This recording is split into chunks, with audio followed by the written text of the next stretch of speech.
নমস্কার বন্ধুরা, আমার চ্যানেলে সবাইকে স্বাগতম। সবাই কেমন আছে? আশা করি ভীষণ ভীষণ ভালো আছে। আমিও ভীষণ ভীষণ ভালো আছি। চলে আসলাম একটা নতুন রেসিপি নিয়ে তোমাদের সামনে। আজকে বানাবো আমি পুঁই শাকের চচ্চড়ির সাথে মাছের মাথা দিয়ে এবং নানা রকম সবজি দিয়ে। কী কী সবজি নিয়ে নিয়েছি দেখো বন্ধুরা। নিয়েছি মিষ্টি কুমড়ো, পটল, গাজর, আলু, ডাঁটা, তারপর সাথে পেঁপে আর পুঁই শাক তো থাকছেই। তো বিভিন্ন রকম সবজি আমি নিয়ে নিয়েছি, সাথে সজনেও নিয়ে নিয়েছি, সব ধুয়ে নিয়ে নিয়েছি। আর এবার আমি নিয়ে নিয়েছি মাছের মাথা। মাছের মাথাগুলো ভালোভাবে ভেজে নিয়েছি। এবার আমি কড়াইটা বসিয়ে দেব। কড়াই গরম হলে কড়াইতে আমি তেল দিয়ে দিলাম। তেলে ফোড়নের জন্য ব্যবহার করছি আমি 5 ফোড়ন আর তেজপাতা, আর 2-3টে শুকনো লঙ্কা দেবো। তোমরা চাইলে দিতেও পারো, না পারো। তো আমি 2-3টে শুকনো লঙ্কা দিয়ে দিচ্ছি।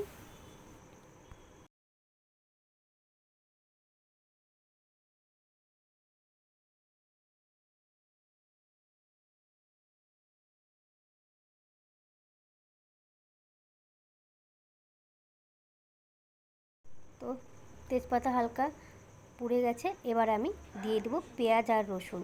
পেঁয়াজ রসুন একটু চচ্চড়িতে দিলে খেতে ভালোই লাগে, যেহেতু মাছের মাথা দিয়ে করব সেই জন্য একটু পেঁয়াজ রসুন দিচ্ছি।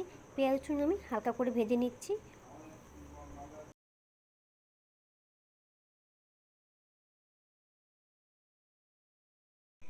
পেঁয়াজ রসুন আমার হালকা ভাজা হয়ে গেছে। এবার আমি পটল, সবজি যা রেখেছি সেগুলো কিন্তু আমি দিয়ে দিব। প্রথমে আমি দিয়ে দিলাম পেঁপেটা আমি হালকা ভাজা হয়ে আসলেই দিয়ে দিব। আর বাকি সবজিগুলো দিয়ে দিচ্ছি, গাজর, পটল, মিষ্টি কুমড়ো, আলু, এই সব কিছু দিয়ে দিলাম আমি। এবার একটু আমি হালকা করে ভেজে নিচ্ছি।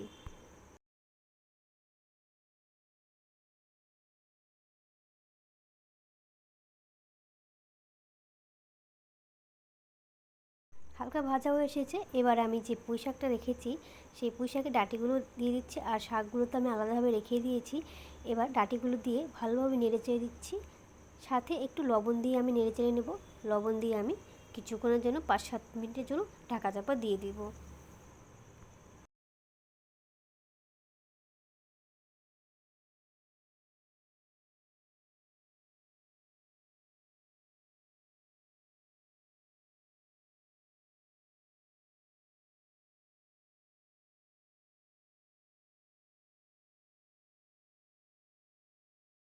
পাঁচ সাত মিনিট পর আমি ঢাকনা খুলে দেখব সবজি কতটা সেদ্ধ হয়েছে।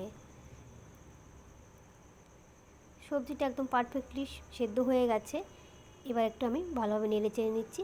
তারপরে যে আমি পুঁই শাকের যে শাকগুলো বেছে রেখেছি সেগুলো কিন্তু আমি দিয়ে দেবো। এই দেখো বন্ধুরা, একদম টাটকা শাক, বাড়ির উঠোনেই আমি হয়েছিল, 2-4টে আমি ডগা তুলে নিয়েছি।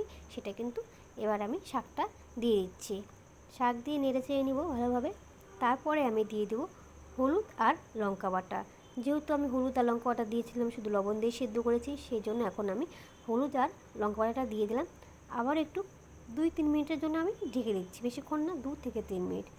এবার আমি দেখব ঢাকনাগুলো কতটা সেদ্ধ, মানে শাকগুলো সেদ্ধ হয়েছে, পুরো সেদ্ধ হয়ে গেছে একদম, একটু জলও ছেড়ে দিয়েছে। এবার আমি গ্যাসটা একটু বাড়িয়ে দেব। গ্যাসটা বাড়িয়ে দিয়ে আমি একটু নেড়ে চেড়ে দিচ্ছি। এইভাবে পুঁই শাক রান্না করলে সত্যি একদম খুবই ভালো লাগে খেতে। ছ্যাঁচড়ায় বলো আর তোমরা যাই বলো, মিশানো চচ্চড়ি বলো, তো খেতে কিন্তু খুবই ভালো হয়। আর সাথে যদি মাছের মাথা পেঁয়াজ রসুন দিয়ে করা হয়, খেতে ভালোই লাগে। তো তোমরা একবার এভাবে করে খেও। তো এবার আমার মাছের মাথাগুলো দিয়ে দিচ্ছি। যেটা মাছের মাথা রাখা আছে আমার ভেজে, সেই মাছের মাথাটা দিয়ে দিচ্ছি। মাছের মাথাটা আমি আর পাঁচিল নোড়াতে ভাঙলাম না, কড়াইতে দিয়ে দিলাম। কড়াইতে দিয়ে দেওয়ার পর খুন্তি দিয়ে কিন্তু আমি ভেঙে ভেঙে দেবো।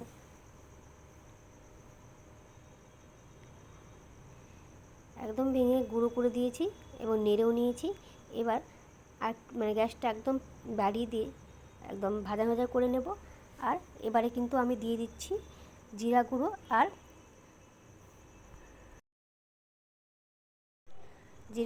আর একটু গরম মশলা। তোমরা চাইলে দিতে পারো, না পারো।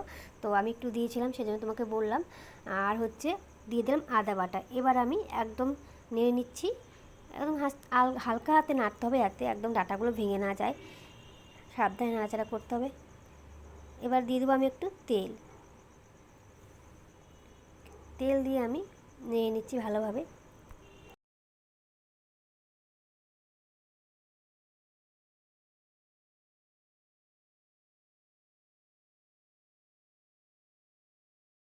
দেখো বন্ধুরা, পারফেক্টলিভাবে আমার পুঁই শাকের চচ্চড়ি বা মেশানো চচ্চড়ি যাই বলো না, একদম রেডি হয়ে গেছে।